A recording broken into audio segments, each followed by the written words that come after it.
ఓం శ్రీ గురుభ్యో నమ. గం గణాధిపతయే నమ. శ్రీమాత్రే నమ.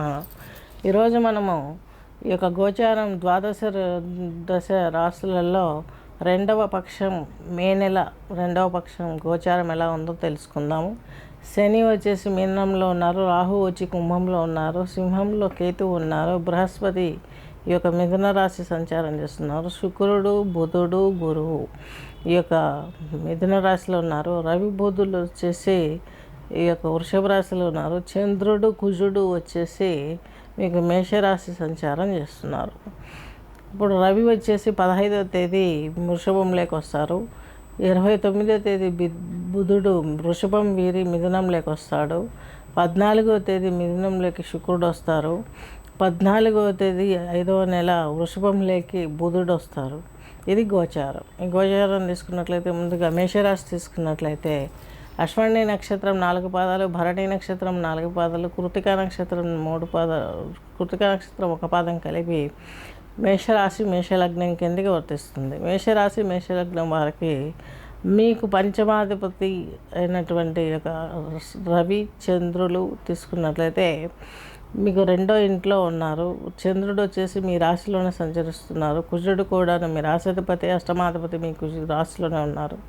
చంద్రమంగళ యోగం పడుతుంది, కీర్తి బాగా వస్తుంది. మీకు మీరు పెట్టే ఎఫెక్ట్కు మంచి కీర్తి పొందుతారు, దాని నుంచి ధనాభివృద్ధి కూడా పొందుతుంది. పంచమ భావం high level jobs, high level promotions, high level education, అలాగే ఉన్నత విద్యల కోసం వేరే దేశానికి వెళ్ళడం, చదవడం, రాజకీయ నాయకులతో పరిచయం కావడం, రాజకీయ నాయకులకు కూడా మధ్య మధ్యలో అడ్డంకులు రావడానికి కొన్ని అవయోగాలు ఉన్నప్పటికీ కూడాను ప్రస్తుత గోచారం తీసుకున్నట్లయితే ఈ యొక్క పరిస్థితి కొంచెం కంట్రోల్ అయ్యే అవకాశం కూడా ఉంది.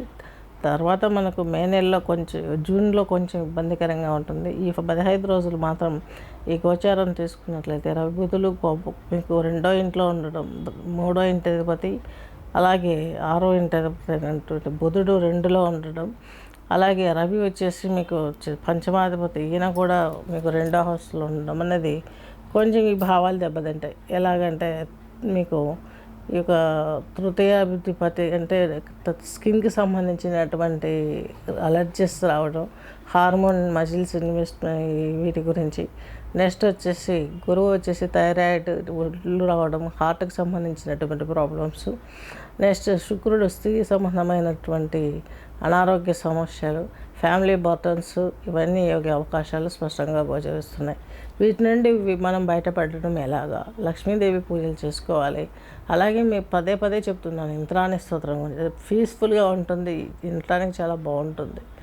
చక్కగా ఆ లక్ష్మీదేవి అనుగ్రహం కూడా అదే విధంగా ఉంటుంది. ఏమీ లేదు, దేవుణ్ణి క్లీన్ చేసుకున్న తర్వాత వాడైన పువ్వులు తీసేసి మనం స్నానం చేసిన తర్వాత ఫ్రెష్ ఫ్లవర్స్ పెట్టేసి వైట్ ఫ్లవర్స్ తోటి అమ్మవారికి ఆ స్నానం అయ్యాక మడితో అన్నం వండేసి పాలు బెల్లం వేసి నైవేద్యం పెడితే ఆ ఇంద్రాణి దేవి మనకు చక్కగా అనుగ్రహాన్ని ఇస్తుంది.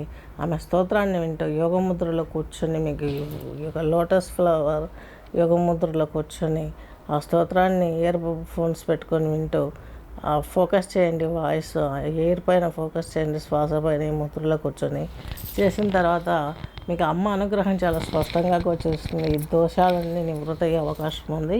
నెక్స్ట్ మేషరాశి మేషలగ్నం వారికి రాహు వచ్చేసి తీసుకున్నట్లయితే మీకు కొంచెం లాభసాటినిచ్చే ప్లానెట్లా కనిపిస్తున్నాడు. శత్రు రుణ రోగ వ్యాప్తి నుంచి ఇబ్బంది కలిగజేస్తున్నాడు.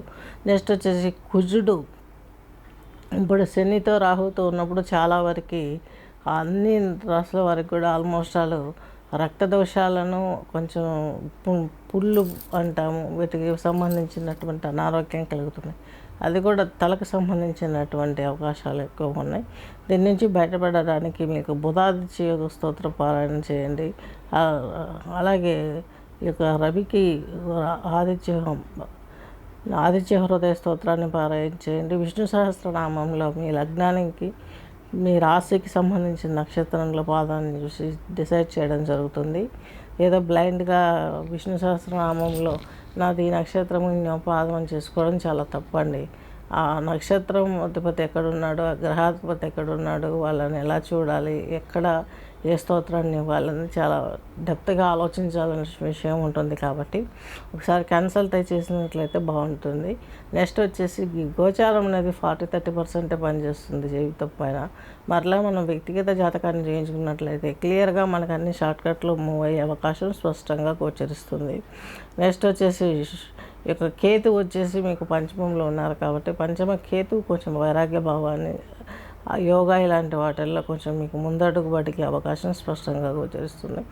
నెక్స్ట్ గురువు మీకు చెప్పాం కదా, మీకు అష్టమాధిపతి, భాగ్యాధిపతి, వ్యయాధిపతి. ఈయన మీకు తృతీయంలో ఉండడం కొంచెం త్రోట్కి సంబంధించిన ప్రాబ్లమ్స్ వచ్చే అవకాశం స్పష్టంగా ఉన్నాయి. అనేక సందర్భాలలో అనేక రకంగా మీరు లబ్ధి పొందాలని ఎన్ని ప్రయత్నాలు చేసినా కూడాను బృహస్పతి మీకు కొంచెం వెనకంజ లాగుతూ ఉంటాడు. అలాగే శుక్రుడు కూడాను మీకు మైనస్ పాయింట్లోనే ఉన్నాడు. 3లో శుక్రుడు యోగించాడు. బుధుడు నపుంసగ్రహం కాబట్టి మీకు ఈయన 3వ ఇంటి అధిపతి, 6వ ఇంటి అధిపతి, 3లో ఈయన కొంత యోగిస్తాడేమో అని చూస్తే ఈయన ఏ గ్రహంతో కలిసి ఉంటే ఆ లక్షణాలే ఇస్తాడే తప్ప తన సొంత లక్షణాలను ఇచ్చే అవకాశం లేదు. కాబట్టి ఏ విధంగా తీసుకున్నా కానీ మీకు కుటుంబ పరంగాను, అలాగే భాగ్యం దాయదులతోనూ, నిద్రాభంగాలు, అధిక ప్రయాణాలు, వీటి ద్వారా ఎక్కువ ఇబ్బందులు ఏర్పడే అవకాశం ఉంది. అలాగే పంచమం వివాహం దగ్గరికి వచ్చి వెనక్కి వెళ్ళిపోవడం, సంతాన విషయాలలో కూడాను మీకు వివాహమైన వారికైతే సంతాన వివాహం చేసే బాధ్యతలు ఉన్న వారికైతే వాళ్ళ పిల్లలలో దోషాలు ఇవి కూడా వేరు చేస్తూ అనేక రకాల సమస్యలతోటి మీరు ఇబ్బందులు పడే అవకాశాలు స్పష్టంగా ఉన్నాయి. దైవారాధనలు తాత్వికంగా చేస్తారు. సూర్య నమస్కారాలు చేయండి. ఈ యొక్క కేతు దోషం వెళ్ళిపోతుంది పంచమంలో. అలాగే రవి బుధులకు తీసుకుంటే ఈ యొక్క ఆదిత్య హృదయం పారాయణ చేయండి, విష్ణు సహస్రనామ పారాయణ చేయండి. వీటన్నిటికంటే ఎక్కువ బలాన్ని ఇచ్చేది మీకు అమ్మవారి అనుగ్రహం ఎక్కువగా ఉంది కాబట్టి దేవి ఖడ్గం. లలితా సహస్రనామ పారాయణ చేయండి. లలితా పారాయణం అంతా తీసుకున్నట్లయితే ఇది ఒక యోగశాస్త్రము, కుండలిని విద్య. విష్ణు సహస్రం తీసుకున్నట్లయితే విష్ణు సహస్రనామం అంతా ఈ యొక్క జ్యోతిష్యానికి సంబంధించింది. ఇన్నో పాదానికి ఈ నక్షత్రానికి ఈ పాదాధిపతికి ఈ శ్లోకం చేయాలి. ఇది అస్ట్రాలజీ, అది యోగం. ఈ రెండు మిక్స్ అయి ఉన్నదే నారాయణి నారులు అంటే నారాయణుడు అంటే విష్ణుమూర్తి, నారాయణి అంటే పార్వతీదేవి. ఈ అన్నా చెల్లెళ్ళ అవినాభావ సంబంధం. ఎప్పుడైతే జాతకం అంతా క్లియర్ అవుతుందో ఆటోమేటిక్గా మోక్షానికి వెళ్ళటానికి మనకు ఈ యోగ విద్య ఉపయోగపడుతుంది. కాబట్టి ఈ రెండు స్పష్టంగా నేర్చుకొని పాడగలిగితే మనకున్నటువంటి దరిద్రాలన్నీ తొలగిపోయి మనం చాలా స్పష్టంగా ఉంటాము. చాలా ఆదరణ లభిస్తుంది, సొసైటీలో వాల్యూ పెరుగుతుంది, ముఖంలో వర్చస్సు పెరుగుతుంది. ఇవి చేసుకుంటూ సూర్య నమస్కారాలు, సూక్ష్మ వ్యాయామాలు చేసుకోండి. ధ్యానానికి సంబంధించిన విషయాలన్నీ మా సంస్థలో చేయడం జరుగుతుంది. దీనికి కూడా మీరు కాంటాక్ట్ అయితే యోగాసనాలు యోగం చేయించడం, ప్రాక్టికల్గాను జనరల్ క్లాసులు, అలాగే ప్రాక్టికల్గా థెరపీ క్లాసులు ఇవన్నీ చేయడం కూడా జరుగుతుంది. కాంటాక్ట్ చేయగలరు.